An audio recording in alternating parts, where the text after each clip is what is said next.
আসসালামু আলাইকুম, আমন্ত্রণ মাই টিভি সংবাদে। আপনাদের সাথে আছি আমি উম্মে সাবিনা। দর্শক, শুরুতে জানাবো সংবাদ শিরোনাম। বিএনপির বিরুদ্ধে রাজনৈতিক মামলা নেই, সব মামলা অপরাধের বললেন প্রধানমন্ত্রী। কৃষি খাতের উন্নয়নে কৃষক লীগ নেতাকর্মীদের কাজ করার আহ্বান। আন্দোলন ও নির্বাচনে ব্যর্থ হয়ে দিশেহারা বিএনপি নিজেরাই বিপদে, মন্তব্য ওবায়দুল কাদেরের। খেলায় অচিরেই পরাজিত হবে আওয়ামী লীগ বললেন রিজভী।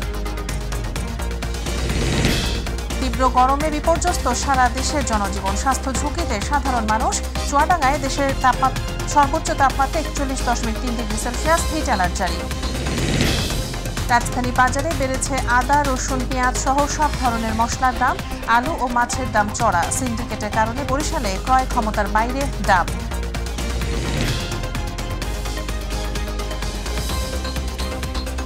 দর্শক, শুনছিলেন সংবাদ শিরোনাম, এবার বিস্তারিত। বিএনপি নেতাকর্মীদের বিরুদ্ধে কোনো রাজনৈতিক মামলা হয়নি, সবই অগ্নিসন্ত্রাসের মতো অপরাধের মামলা বলে জানিয়েছেন প্রধানমন্ত্রী শেখ হাসিনা। মামলাগুলো দ্রুত শেষ করে শাস্তি নিশ্চিত করা জরুরি বলেও মন্তব্য করেন তিনি। গণভবনে কৃষক লীগের প্রতিষ্ঠাবার্ষিকীর অনুষ্ঠানে একথা বলেন প্রধানমন্ত্রী। এ সময়ে তিনি কৃষি খাতের উন্নয়নে নেতাকর্মীদের আরও বেশি ভূমিকা প্রত্যাশা করেন। রাকিব হাসানের রিপোর্ট। কৃষক লীগের 52তম প্রতিষ্ঠাবার্ষিকী উপলক্ষে সকালে গণভবনে সংগঠনটির নেতাকর্মীদের সাথে শুভেচ্ছা বিনিময় করেন আওয়ামী লীগ সভাপতি প্রধানমন্ত্রী শেখ হাসিনা। বঙ্গবন্ধুর হাতে গড়া আওয়ামী লীগের এই সহযোগী সংগঠনের বিভিন্ন ইতিহাস আর ঐতিহ্য তুলে ধরেন সরকার প্রধান। ফসলের মাঠে শিক্ষিত কৃষকের সংখ্যা বাড়াতে কৃষক লীগকে কাজ করার নির্দেশ দেন তিনি। সবসময় এটা মাথায় রাখতে হবে যে আমাদের অর্থনীতি কৃষির উপর নির্ভরশীল। আমরা শিল্পায়ন করে যাচ্ছি, শিল্পেও আমাদের শ্রমিক আছে, কিন্তু আমাদের কৃষি শ্রমিক বা কৃষি উৎপাদন, কৃষির কাজে কিন্তু আমরা চাই একেবারে শিক্ষিত, ট্রেনিং প্রাপ্ত ভালো কৃষিবিদ এবং কৃষি শ্রমিক, যারা এই কৃষি যান্ত্রিকীকরণ থেকে আধুনিক পদ্ধতিতে চাষবাস, সংরক্ষণ সব কাজগুলিতে তারা মনোনিবেশ করতে পারবে। খাদ্য ও পুষ্টি নিরাপত্তা নিশ্চিতে আওয়ামী লীগ সবসময় কৃষির উন্নয়নে গুরুত্ব দিয়ে আসছে জানিয়ে বিএনপি কখনো কৃষিতে মনোযোগ দেয়নি বলে অভিযোগ করেন প্রধানমন্ত্রী। আমাদের দেশটা, আমাদের ভৌগোলিক অবস্থান সব কিছু মিলিয়ে আসলে আমাদের ফসল উৎপাদন করা, খাদ্য নিরাপত্তা নিশ্চিত করা, পাশাপাশি পরিবেশ রক্ষা করা, আর খাদ্য নিরাপত্তার সাথে আমাদের পুষ্টি নিরাপত্তা দেওয়া। বাংলাদেশ আওয়ামী লীগ সবসময় খুব পরিকল্পিতভাবে পদক্ষেপ নিয়ে থাকে। বিএনপি নেতাকর্মীদের বিরুদ্ধে চলমান মামলাগুলো কোনো রাজনৈতিক নয়, সবগুলোই সহিংসতা আর দুর্নীতির মামলা উল্লেখ করে বিচার কাজ দ্রুত শেষ করে শাস্তি নিশ্চিত করার তাগিদ দেন সরকার প্রধান। তাদের সব জায়গায় কান্নাকাটি কি আমাদের বিরুদ্ধে মামলা, তোদের জিজ্ঞেস করতে হয় যে মামলাগুলি কিসের মামলা। সেই 2013 সালে 14 সালের ইলেকশন ঠেকাতে যে তারা যে অগ্নিসন্ত্রাস করেছিল সেই মামলা তাদের বিরুদ্ধে আছে, দুর্নীতির মামলা, গ্রেনেড হামলার মামলা, অস্ত্র পাচারের মামলা। এদের মামলা তো তাদের বিভিন্ন অপরাধের উপর মামলা, তারা অপরাধ করেছে, তাদের বিরুদ্ধে আইনগত ব্যবস্থা নেওয়া হচ্ছে, সেটাই তো বাস্তবতা। তবে এই মামলাগুলো আরও দ্রুত শেষ করে এগুলির শাস্তিগুলি আরও দিয়ে দেওয়া উচিত, তাহলে এই কান্নাকাটি কমতে পারবে। জিয়ার ক্ষমতা দখলের পর থেকে খালেদা জিয়া পর্যন্ত সবাই আওয়ামী লীগের নেতাকর্মীদের উপর অত্যাচার নির্যাতন চালিয়েছেন, স্মরণ করিয়ে দেন প্রধানমন্ত্রী শেখ হাসিনা। তারা যে অত্যাচারটা করেছে, সেই জিয়াউর রহমান ক্ষমতায় আসার পর থেকে আওয়ামী লীগের উপরে যে স্ট্রিম রোলার চালিয়েছে এবং যেভাবে হত্যা করেছে, এবং খালেদা জিয়া আসার পরে 2001-এর 1 অক্টোবর নির্বাচনের পর কোনো আওয়ামী লীগের নেতাকর্মী তো ঘরে থাকতে পারেনি। রাকিব হাসান, মাই টিভি, ঢাকা। বাংলাদেশ নয়, আন্দোলন ও নির্বাচনে ব্যর্থ হয়ে দিশেহারা বিএনপি নিজেরাই বিপদে রয়েছে বলে মন্তব্য করেছেন আওয়ামী লীগ সাধারণ সম্পাদক ওবায়দুল কাদের। কৃষিবিদ ইনস্টিটিউটে কৃষক লীগের প্রতিষ্ঠাবার্ষিকীর আলোচনা সভায় তিনি এমন মন্তব্য করেন। কাদের বলেন, বিএনপির হাল ধরার এখন আর কেউ নেই, তাই পথহারা পথিকের মতো অযৌক্তিক কথা বলে যাচ্ছে দলটির নেতারা। দেশের উন্নয়ন অগ্রগতির পথে প্রধান অন্তরায় জঙ্গিবাদের পৃষ্ঠপোষক বিএনপি মন্তব্য করে ওবায়দুল কাদের বলেন, যে কোনো মূল্যে এদেরকে রুখে দিতে হবে।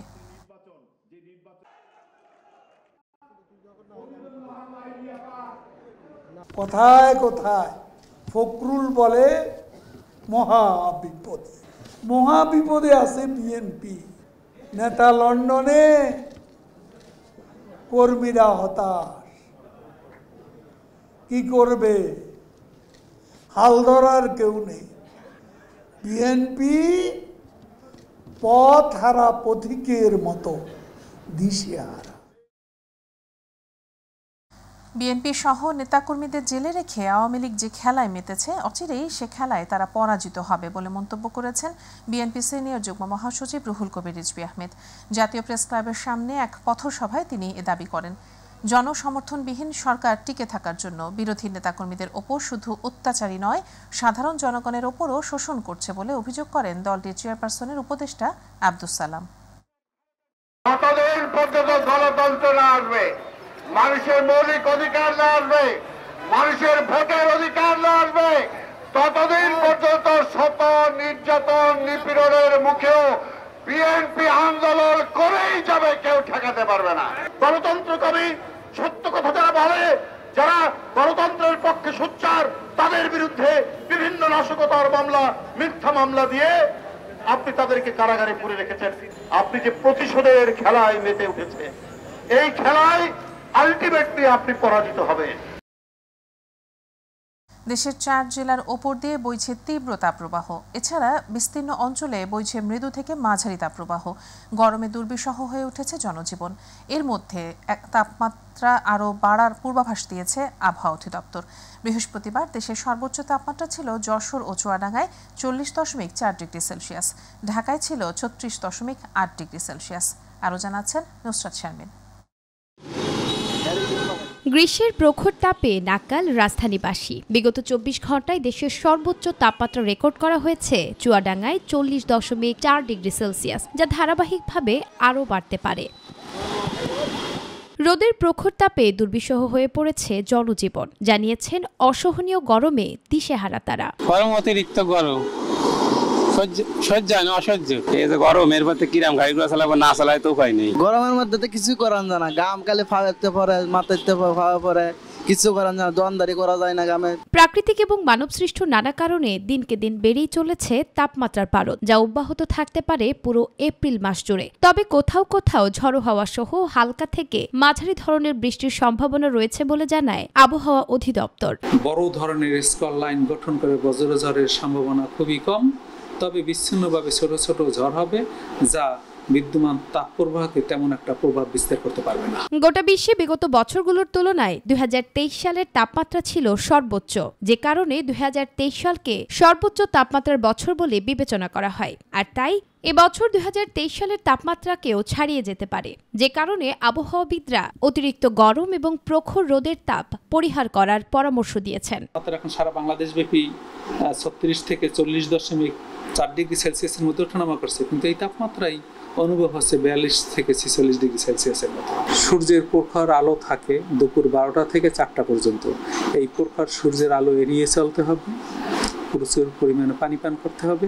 এই 2024 সালও পৃথিবীতে উত্তপ্ত বছর হিসেবে বিবেচিত হবে। নুসরাত শারমিন, মাই টিভি, ঢাকা। দিন যতই গড়াচ্ছে তাপমাত্রার পারদ ততই বাড়ছে। তীব্র গরমে পথচারী ও কর্মব্যস্ত মানুষ হাঁপিয়ে উঠছেন। তাই গরম থেকে কিছুটা প্রশান্তি পেতে ও তৃষ্ণা মেটাতে রাজধানীতে অনেকেই পথের ধারে তৈরি অস্বাস্থ্যকর ঠান্ডা শরবত খাচ্ছেন। বিশেষজ্ঞ চিকিৎসকের মতে কেমিক্যাল মেশানো শরবত খেয়ে যে কোনো মুহূর্তে ডায়রিয়ায় আক্রান্ত হওয়ার পাশাপাশি অজ্ঞান হয়ে যাওয়ার আশঙ্কা রয়েছে। ঝুঁকি রয়েছে হেপাটাইটিস ও টাইফয়েডেরও। ইউসুফ আলীর বিশেষ রিপোর্ট। চলমান তাপপ্রবাহে জনজীবন অনেকটাই বিপর্যস্ত। তাপমাত্রা বাড়ায় গরমে ক্লান্ত পথিক ও রাস্তায় কর্মব্যস্ত মানুষ। গরম থেকে কিছুটা স্বস্তি পেতে দাবদাহের মাঝে পান করছেন লেবু ও বেলসহ নানা ধরনের ফলের শরবত।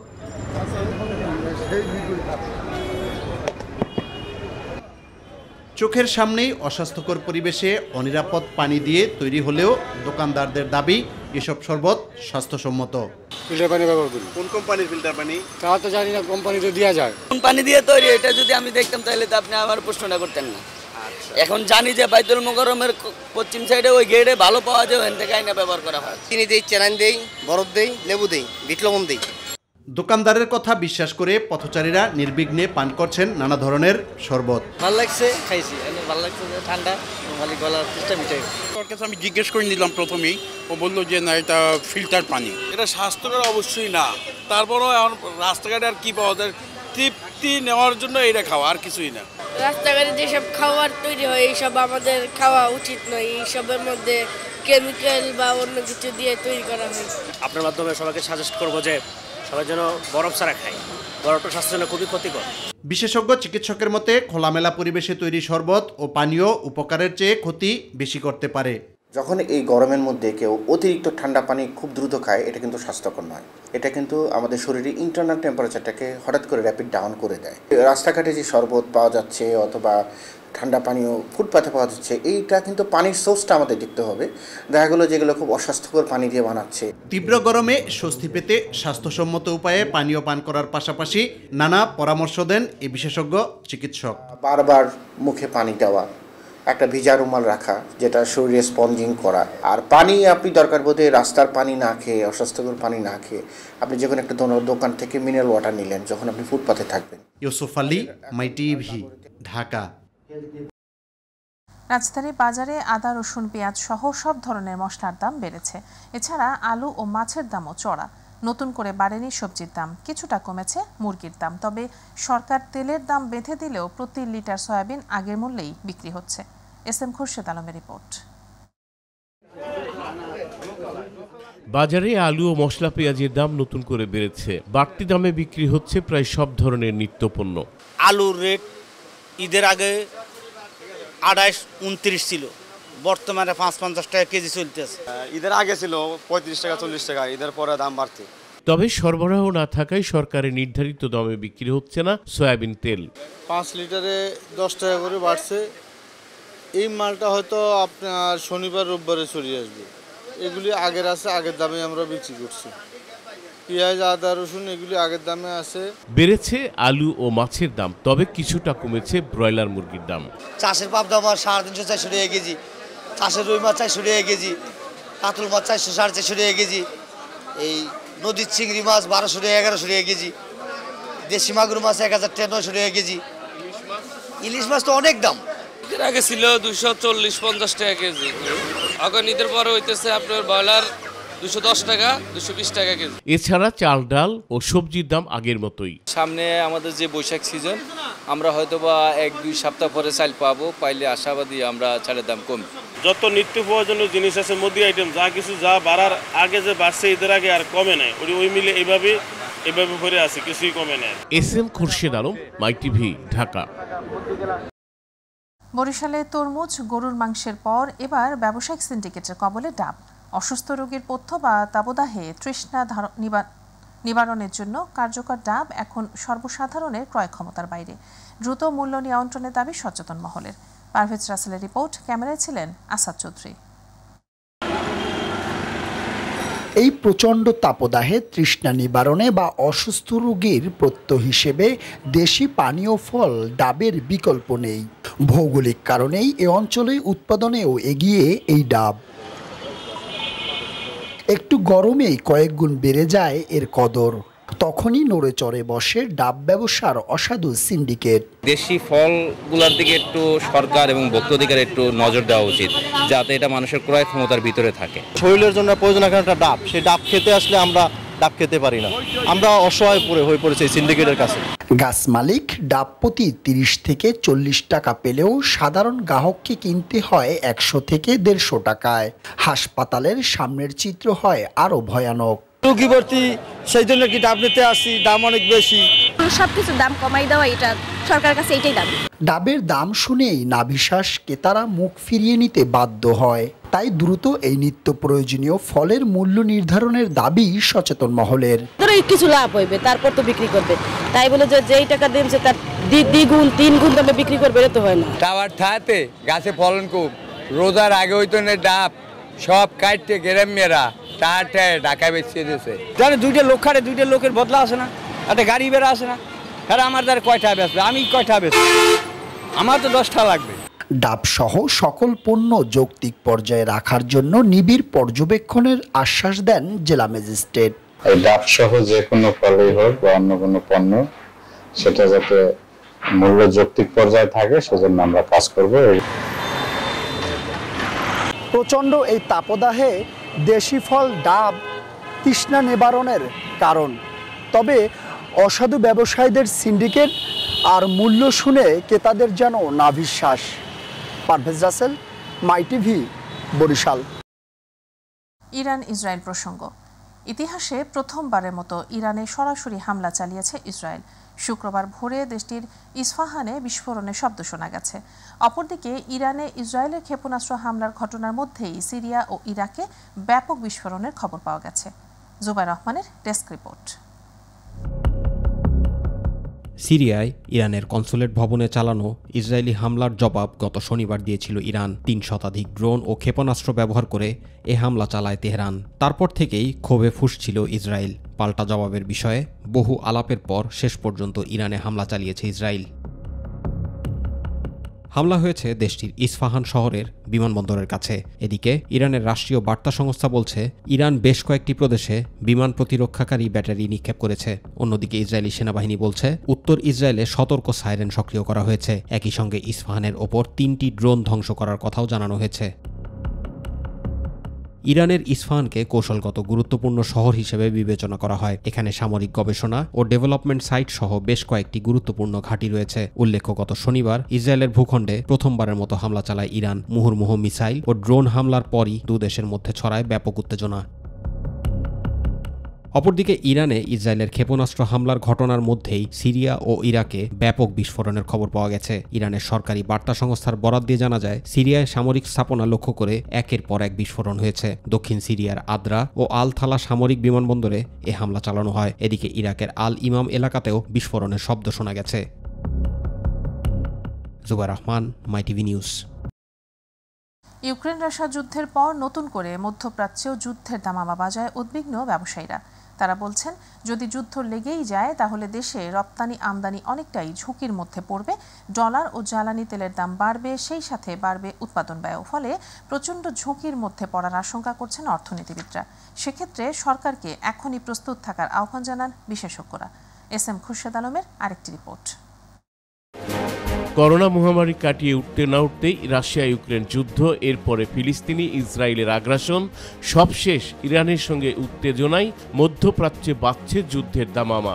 এমন পরিস্থিতিতে সরকারের সঙ্গে সঙ্গে উদ্বিগ্ন ব্যবসায়ীরাও। এমনিতেই আগের পরিস্থিতি সামলে উঠতে আরও সময় লাগবে। তার মধ্যে যদি আরেকটি অনাকাঙ্ক্ষিত পরিস্থিতি সৃষ্টি হয় তাহলে ব্যবসা বাণিজ্য অনেকটা স্থবির হয়ে পড়বে বলে মনে করেন ব্যবসায়ীরা। তো যুদ্ধ মানে ধ্বংস, আর এই ধ্বংস প্রত্যেকটা সেক্টরে। ব্যবসায়ীর ক্ষেত্রে তো অবশ্যই ইফেক্টিভ। যুদ্ধ হবে, যুদ্ধ বিধ্বস্ত দেশগুলো আমাদের কাছ থেকে কিনবে না, আমরা তাদের কাছ থেকে যেটা নিব, বিশেষ করে তেলের উপর একটা ইফেক্ট পড়বে। আর তেলের উপরে ইফেক্ট পড়লে বিশ্বব্যাপী অর্থনীতির উপর একটা ইফেক্ট পড়বে, এটা নিশ্চিত। তেলের দাম বাড়বে, শিপিং কস্ট বাড়বে, সব কিছু বেড়ে যাবে। যখন বেড়ে যাবে তখন আমাদের সব কিছুই আমাদের এটার মধ্যে জীবনযাত্রার মধ্যে একটা পড়বে, একটা প্রভাব পড়বে এটার মধ্যে। যুদ্ধে আমরা সরাসরি এফেক্টেড না হলে কিন্তু আমরা পার্টলি এফেক্টেড। অর্থনীতিবিদরা বলছেন যুদ্ধ শুরু হলে অবশ্যই জ্বালানির দাম বাড়বে। সেক্ষেত্রে দেশের প্রতিটি সেক্টরে এর প্রভাব পড়বে, ফলে বাদ যাবে না ব্যবসা বাণিজ্য। ইরান ইসরায়েল ওয়ারটা যদি চলতে থাকে বা এটা যদি আরও এক্সপান্ড করে তো ডেফিনেটলি তেলের প্রোডাকশন কমে যাবে। তেলের প্রোডাকশন কমে গেলে তেলের দাম বেড়ে যাবে। তেলের দাম বেড়ে গেলে তো আমাদের আমদানি খরচ বেড়ে যাবে, তাই না? ইম্পোর্ট কস্ট বেড়ে যাবে, আপনার ইম্পোর্টের ট্রান্সপোর্টেশন কস্ট বেড়ে যাবে। এমনিতে আমাদের বিরাট আমদানি রপ্তানির বিরাট একটা ঘাটতি, তার মধ্যে যদি আমদানি কস্ট যদি আরও বেড়ে যায় তাহলে তো ব্যালেন্স অফ পেমেন্টের উপর ইম্প্যাক্ট আরও বাজেভাবে পড়বে এবং আমাদের ডলার ক্রাইসিসটা আরও প্রলং করবে। সরকারকে এখনই পদক্ষেপ নেওয়ার আহ্বান সংশ্লিষ্টদের। সহজভাবে অর্থাৎ এখান থেকে রপ্তানি করা যায় এবং সহজভাবেই আমদানি করা যায়, সেটাই সরকারে দেখবে। বিশ্ব নেতৃত্বের সঙ্গে বসা, জাতিসংঘের সঙ্গে বসা, তাদের সঙ্গে আলাপ আলোচনার মাধ্যমে যুদ্ধটাকে নিরসন করা। অর্থনীতি ভালো চলে, কখনো খারাপ চলে। তো যখন খারাপ চলে তখন কিন্তু আপনি ভালো চলার মতো করে আপনি চলবেন না, তখন আপনাকে একেবারে খুব প্রায়োরিটি বেসিসে আপনাকে চলতে হবে, যেখানে খরচ করলে আপনার নয়। এস.এম. খুরশেদ আলম, মাই টিভি, ঢাকা। ফায়ার সার্ভিস ও সিভিল ডিফেন্সের 1 ঘণ্টার চেষ্টায় ঢাকা শিশু হাসপাতালের কার্ডিয়াক আইসিইউ বিভাগের আগুন নিয়ন্ত্রণে আসে। এ সময় কোনো হতাহতের ঘটনা না ঘটলেও অগ্নিকাণ্ডের সূত্রপাত ও ক্ষয়ক্ষতির পরিমাণ নিরূপণে গঠন করা হয়েছে 5 সদস্যের তদন্ত কমিটি। হাসান জাকির জানাচ্ছেন বিস্তারিত। ঢাকা শিশু হাসপাতালের কার্ডিয়াক আইসিইউ বিভাগের ৫ম তলায় আগুন লাগার ঘটনার খবর ছড়িয়ে পড়লে শিশু রোগীদের নিয়ে হাসপাতাল ছেড়ে দ্রুত প্রস্থান করেন স্বজনেরা। কেউ যে বাচ্চা নিয়ে নামবে, কেউ উঠবে, এরকম আতঙ্ক ফিল করতো সবাই। সিলিং এর মধ্যে ধাউ ধাউ করে যখন ধরে গেছে তখন যার যার বাচ্চা লয় এবং যে যেমনি পারছে আর কি টাইনে ছিঁড়া মনে করেন যে কি বাইরে এসেছে। নাসরা তো বেরোতে দেয় না, প্রতিদিনই কি আগুন লাগে, বেরোতে দেয় না সবাই। তারপরে সবাই জোর করে রুমের থেকে বের হয়েছে, সবাই বললো আগুন লাগছে এই জন্য বের হয়ে চলে আসছে। এদিকে হাসপাতাল কর্তৃপক্ষও ঘটনার খবরে ভর্তি রোগীদের সরিয়ে নেন অন্যত্র। আইন শৃঙ্খলা বাহিনী ও ফায়ার সার্ভিসের 1 ঘন্টার চেষ্টায় বিকেলে 2:45টার দিকে আগুন নিয়ন্ত্রণে আসে বলে জানান ফায়ার সার্ভিস ও সিভিল ডিফেন্স। আমরা লোকজনকে প্রোটেক্ট করা, নিরাপদে ফায়ার ব্রিগেড কাজ করতে পারে, আমরা সেইগুলোকে নিশ্চয়তা বিধানের জন্য কাজ করছি। তদন্ত সাপেক্ষে অ্যাকচুয়াল কারণটা বের হবে। আমরা প্রাথমিকভাবে এসি বা ইলেকট্রিসিটি থেকে এটা হতে পারে বলে সাসপেক্ট করছি আর কি। পরে হাসপাতালের সভাকক্ষে স্বাস্থ্য প্রতিমন্ত্রী রোকেয়া সুলতানা জানান, অগ্নিকাণ্ডের সূত্রপাত ও ক্ষয়ক্ষতির পরিমাণ নিরূপণে 5 সদস্যের তদন্ত কমিটি গঠন করা হয়েছে। আন্দাজ করে কিছু বলা উচিত না, নিজেরা যদিও অনেক কিছু বুঝি, তারপরে তদন্ত কমিটি একটা সঙ্গে সঙ্গে করা হয়েছে। তদন্ত কমিটি যে রিপোর্ট দেবে সেই তদন্ত কমিটির রিপোর্ট অনুযায়ী আপনাদেরকে পরে বিশ্লেষণ করা হবে। হাসান জাকির, মাই টিভি, ঢাকা। হযরত শাহজালাল আন্তর্জাতিক বিমানবন্দরের 3য় টার্মিনালের বাউন্ডারি ভেঙে ঢুকে পড়েছে রাইদা পরিবহনের একটি বাস। এই ঘটনায় সিভিল এভিয়েশনের এক প্রকৌশলী নিহত হয়েছেন। নিহতের নাম মাইদুল ইসলাম সিদ্দিকী। ঢাকা এলিভেটেড এক্সপ্রেসওয়ের সামনে বিমানবন্দরের 3য় টার্মিনালে নিরাপত্তা বাউন্ডারিতে এই ঘটনা ঘটে। পুলিশ জানায়, বাসটি নিয়ন্ত্রণ হারিয়ে 3য় টার্মিনালে নিরাপত্তা বাউন্ডারি ভেঙে ভেতরে ঢুকে যায়। এ সময় রাস্তা দিয়ে মোটরসাইকেল চালিয়ে যাচ্ছিলেন মাইদুল ইসলাম। তার মোটরসাইকেলটি রাইদা পরিবহনের নিচে চাপা পড়ে। মিয়ানমারে চলমান গৃহযুদ্ধের জেরে দেশটির বর্ডার গার্ড পুলিশ বিজিপির 13 সদস্য বাংলাদেশে পালিয়ে এসেছে। শুক্রবার টেকনাফের নাফ নদী পার হয়ে পালিয়ে এসে বাংলাদেশ কোস্টগার্ডের কাছে আত্মসমর্পণ করে তারা। কোস্টগার্ড 13 বিজিপি সদস্যকে বিজিবির নাইখংছড়ি ব্যাটালিয়নের 11 বিজিবির কাছে হস্তান্তর করে। বর্তমানে মোট 285 জন মিয়ানমারের সামরিক বাহিনীর সদস্য আশ্রয় গ্রহণ করেছে বাংলাদেশে। তবে আশ্রিতদের মিয়ানমারে 22 এপ্রিল ফেরত পাঠানো হবে বলে জানিয়েছেন পররাষ্ট্রমন্ত্রী ডক্টর হাসান মাহমুদ। উৎসবমুখর পরিবেশে শেষ হয়েছে বাংলাদেশ চলচ্চিত্র শিল্পী সমিতি নির্বাচনের ভোট গ্রহণ।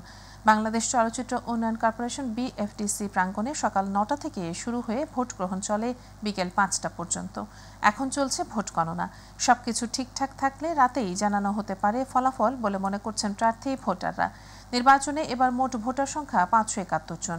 21 সদস্য বিশিষ্ট কমিটিতে ঠাঁই পেতে 6 জন স্বতন্ত্র সহ 2টি প্যানেল থেকে মোট 48 জন প্রার্থী প্রতিদ্বন্দ্বিতা করছেন। 2 প্যানেলের একটিতে আছেন অভিনেতা মিশা সওদাগর ও মনোয়ার হোসেন দীপজল এবং অন্যটিতে নায়ক মাহমুদ কলি ও চিত্রনায়িকা নিপুণ আক্তার।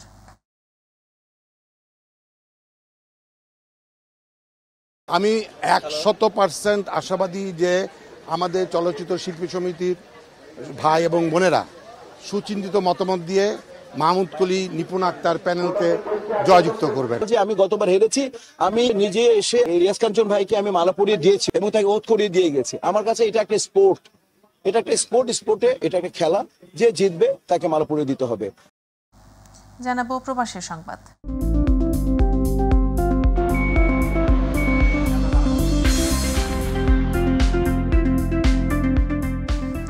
জনপ্রিয় টেলিভিশন চ্যানেল মাই টিভি মালয়েশিয়ার বাংলাদেশ দূতাবাস এবং প্রবাসে বাংলাদেশি প্রবাসীদের কল্যাণে সক্রিয়ভাবে কাজ করছে বলে মন্তব্য করেছেন বাংলাদেশ দূতাবাসের ফার্স্ট সেক্রেটারি সুফি আব্দুল্লাহিল মারুফ। মাই টিভির 15তম প্রতিষ্ঠাবার্ষিকী উপলক্ষে মালয়েশিয়ার রাজধানী কুয়ালালামপুরে আয়োজিত আলোচনা সভায় প্রধান অতিথির বক্তৃতায় তিনি একথা বলেন। মালয়েশিয়ার প্রতিনিধি আশরাফুল মামুনের সভাপতিত্বে অনুষ্ঠান সঞ্চালনা করেন জহিরুল ইসলাম হিরণ। আলোচনা সভায় বিশেষ অতিথি ছিলেন দ্য ডেইলি স্টার ও যমুনা টিভির মালয়েশিয়া প্রতিনিধি আহমাদুল কবির, আর টিভির প্রতিনিধি মোস্তফা ইমরান রাজু, কমিউনিটি নেতা ও ব্যবসায়ী জাহাঙ্গীর হাওলাদার ও খোকন ভূঁইয়া। এ সময় কেক কেটে মাই টিভির 15তম প্রতিষ্ঠা বার্ষিকী উদযাপন করা হয়।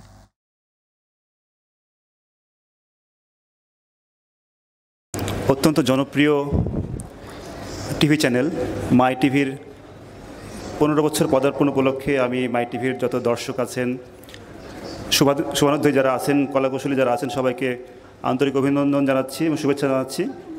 সেই সাথে মালয়েশিয়ার মাই টিভি প্রতিনিধি আশরাফুল মামুন, ওনাকে অভিনন্দন জানাচ্ছি। ধন্যবাদ মাই টিভিকে।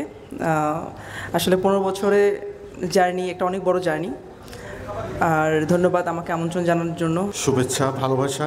আজকে আমার ডাকে সাড়া দিয়ে আপনারা এখানে এসেছেন, মূল্যবান সময় আপনারা আমাকে দিয়েছেন, আমি আপনাদের কাছে কৃতজ্ঞ থাকব। মাই টিভি অন্যান্য দেশের তুলনায় যেভাবে প্রবাসীদের কাছে অত্যন্ত আপন করে নিছে, সেটা মামুন ভাইয়ের মাধ্যমে।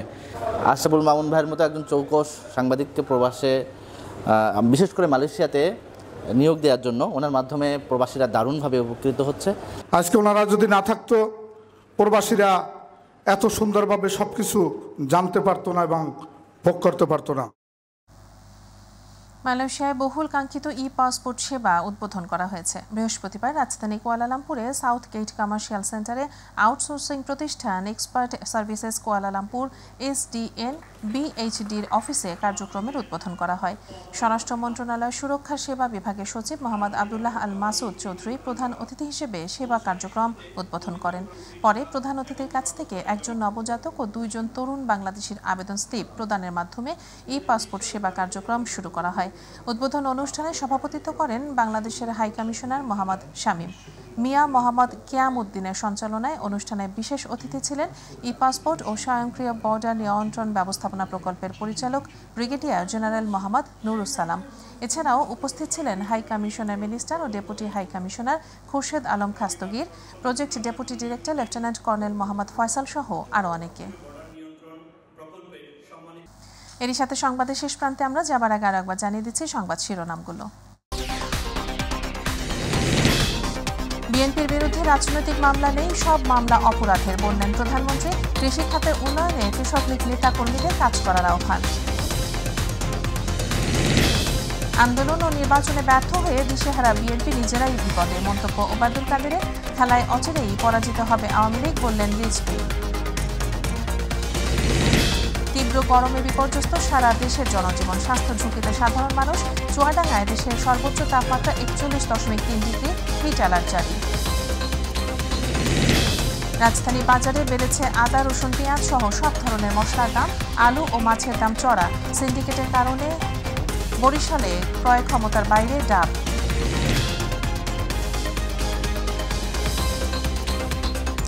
দর্শক, এই ছিল এখনকার সংবাদে। এছাড়া ইউটিউবে মাই টিভি সংবাদ পেতে ভিজিট করুন youtube/mytvbtnews এবং আমাদের অনুষ্ঠান দেখতে ভিজিট করুন youtube/mytvbangla, facebook/mytvbangla। পরে সংবাদ দেখার আমন্ত্রণ জানিয়ে বিদায় নিচ্ছি নৌমিস আবেদিনা। এতক্ষণ সাথে থাকার জন্য ধন্যবাদ সবাইকে। আল্লাহ হাফেজ।